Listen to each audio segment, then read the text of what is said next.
Good morning. It's 9 o'clock, Sunday the 21st of June, and I'm back on the trail. To be specific, just starting on the second half of the Silverthorne alternate, back towards the red line.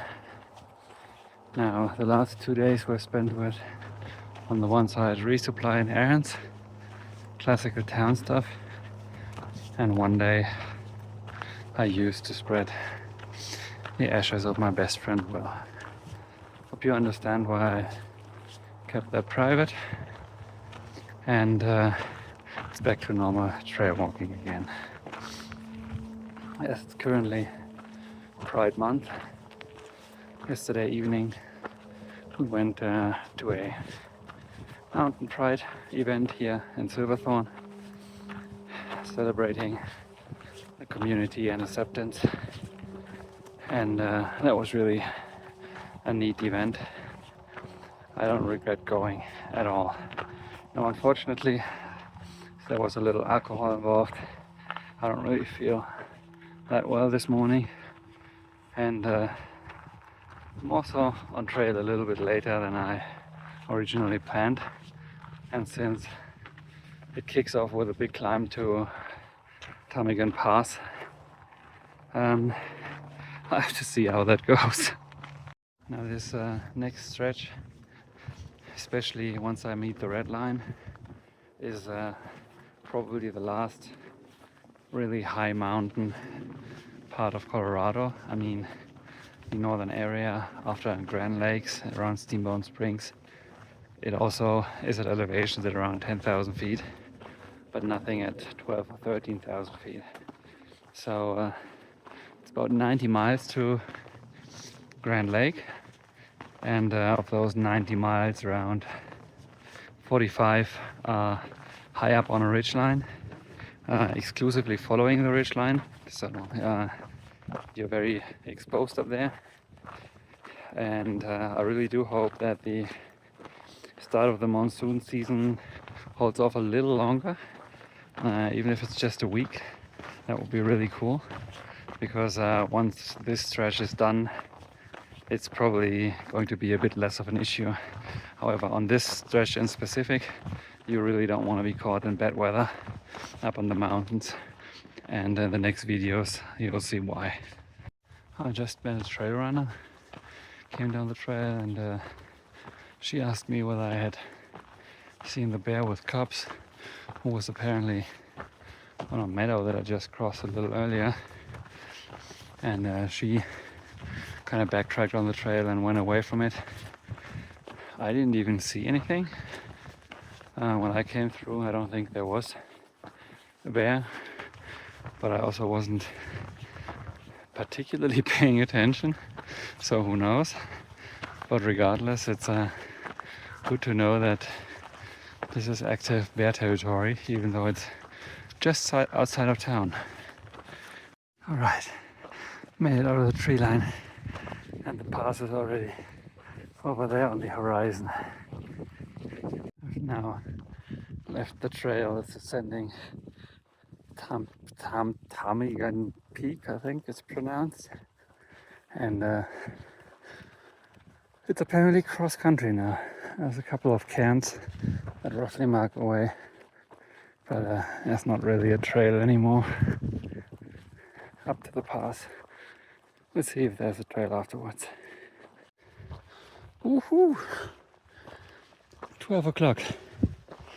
Made it to the pass. That was quite a climb.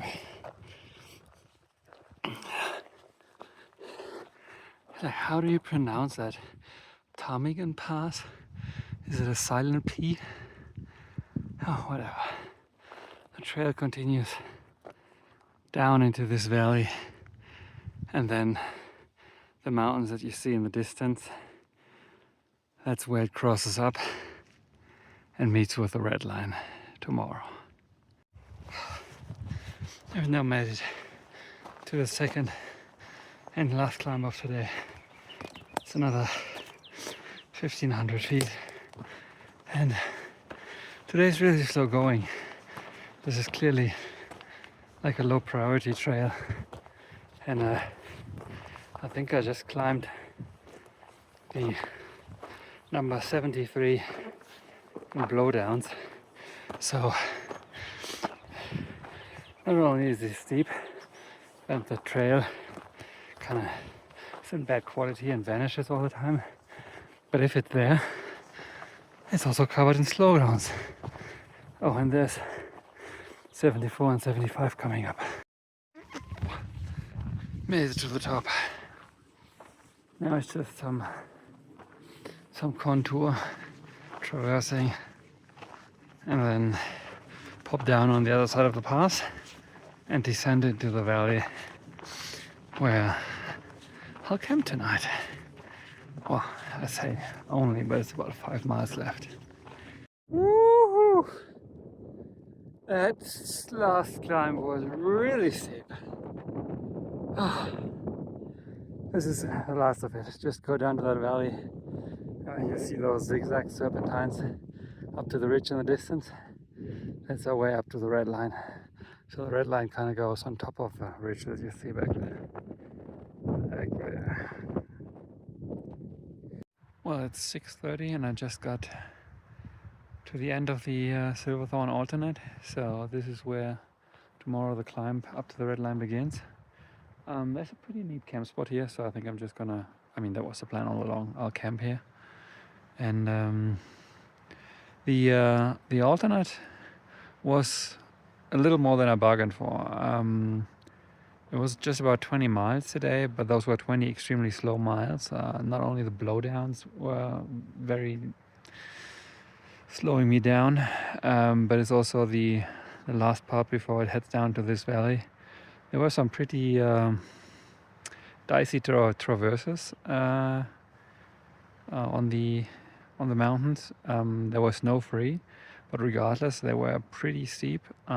So I'm not a big fan of steepness. I had to take all my courage and go real slow. So that also slowed me down. And yeah, overall though, I'm really happy.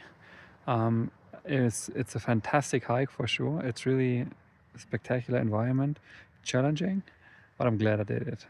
So, all right, time for camp. I was just sitting in camp, cutting today's video, when a huge moose just walked by my tent.